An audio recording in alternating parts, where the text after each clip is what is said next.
Willie D. Live. In the studio, Doug E. Fresh. Wow. Say, man. What's up, King? How you doing? Brother, I'm blessed and highly favored, man. And so happy to be here. Thank you for inviting me to Absolutely. your studio. And I think it's very, very, very classic. Before we start, I seen you had different pieces of equipment up there that I have not seen in a while. I seen some classic equipment, recording things in there. Are you a collector, brother? No, that would be Mario. Okay. That would be All Mario right. stuff. Mario is into collecting. Mario is one of those old school cats that keep the classic stuff alive. Right, you the know? authenticity, the quality. I could not Yeah. believe the condition it was in too. Yeah. So Yeah, we got to do our part, man, and to not just be flies on the wall. We got to be intentional about making sure that people remember, who started what. They got to remember the foundation. yes, sir. Oftentimes we just sit back and we just watch, we observe, and we complain about what's going on in music or whatever. But we can actually do something about it. We can do our part by making sure people don't forget the people who laid the foundation. Like I'm doing my part right now, like having a conversation with you. I appreciate that. One of the guys who, put a few bricks in the house of hip hop. Yes, sir. Yes, sir, man. Yes, sir. How does one come from Barbados and end up in New York City making hip hop with a guy from London? How does that happen? Man. Well, hold on. I know how it happened. Well, it started out on 8th Avenue when you made up the name called the Get Fresh Crew. What? It was you, your two DJs, Chill Will and Barry B. Chill Right Will, hand Barry man. B, and your right-hand man, Ricky D, who That's is right. known as Slick Rick today. That's right. Yeah, man, and you used to rap and sing, make sounds and things. For example, here's a telephone ring. Is Willie D there? Okay, good. Say, man, I just had to do that. Has anybody ever did that before? Nobody. Only It you. was right Only there, you. man. It was like right there. I was like, I'm gonna get him with this Only one. you, bro. Only you, man. Yeah. But I tell you, man, it's all of us have a story. Everybody has a story, and to me, everybody's story is important because sometimes when you hear that story, you can see yourself in the story. And my story is really just I come from a West Indian family from Trinidad, from Barbados. Grandfather comes to America, wants to do something good for his family. My great-grandma and my grandfather probably met at Crop Over, which is a celebration in Barbados, or it could have been at Carnival, which is in Trinidad. I never got the true full story on that part, but the connection, and then the family starts building in Harlem, and he starts to build so much, and you're around music, food, culture, and remember, Harlem was the rise of black people. Everybody was migrating to Harlem because they seen it as the land of opportunity. So I think that from the Caribbean, they came because they knew, and they wanted us to be raised around that kind of celebration of us being us, by us, working with us. So long story short, I went to school there, man, and and I was raised there, and my brothers and sisters and all of them contributed to me learning about hip hop. And when I learned about it, a lot of people may not know because some people got into knowing who I was when the show came out. But before the show, I was already very popular on the East Coast because of me creating the beatbox. And also when I did the movie Beat Street with Harry Belafonte, and made much respect to him because he just transitioned. R.I.P. Harry You know, Belafonte. and he was very instrumental in me being in that movie. And he said, look, when we do this movie, I need this guy in it. Like, he seen something in me that he wanted me in this movie.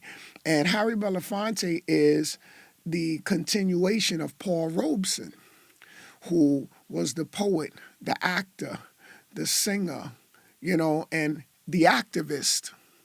So he's that continuation. And as I connected with him, I feel like I'm the continuation, meaning because I agree with that style of being, using all your gifts. And I thought that what you said when you opened up here was brilliant because, you know, you using your gifts to uplift your people and making them aware, and all people.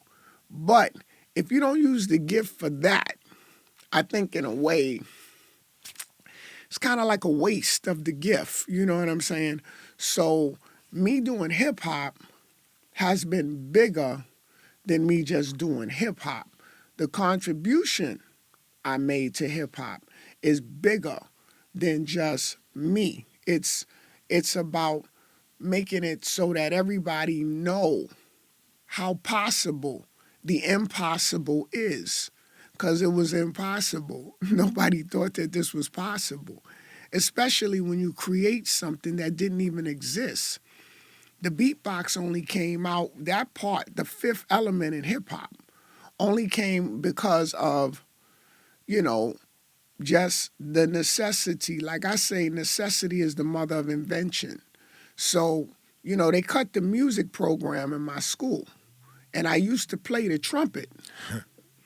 And when they cut it, I replaced the trumpet with the beatbox, and I started just creating it. And then after that, practicing. You know how you used to practice rhyming in there, and the DJ would be cutting it up, and y'all just be practicing when they break the music down. And I don't know how wide your audience is, but they may remember a cassette tape. You know what I mean? So you put the tape in there, and we make tapes, and we would practice. And in between the practice, Barry stopped the music with Will, and I just started beatboxing. And they was like, yo, what is that? Yo, that's crazy. Then his mother commented on it and said, what was that? That was a nice beat. He said, Ma, that wasn't a beat. That was him. Huh. And then after that, she said, well, I don't know what it was, but it was nice. And then she left out the room. And he said, yo, do that again? Yo, you know what?